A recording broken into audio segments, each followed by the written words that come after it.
atacando de vueltas. A ver.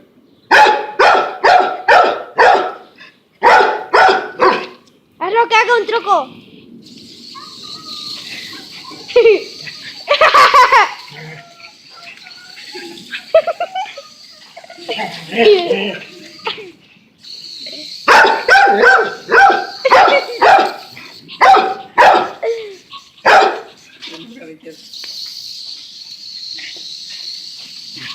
Quiere morder, no le hace nada. Y si me lo muerde. No le hace nada.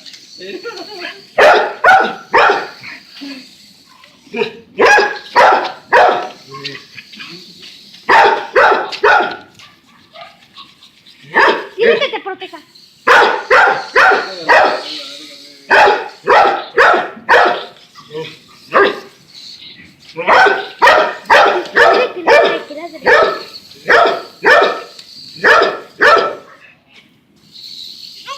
No, no lo muerde como crees.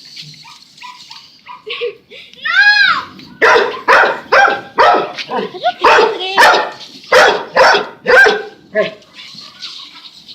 Hazlo que ladre. ¡No!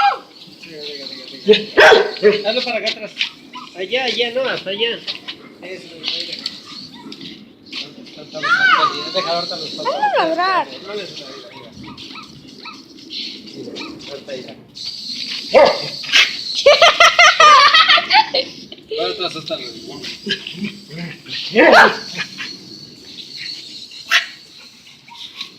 ¿Ya?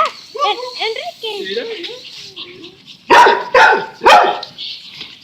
¡Ay, no inventes los piquen!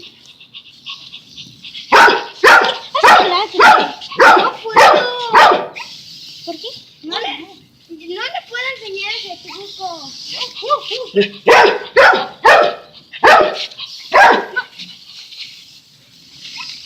O dile por lo menos que te proteja.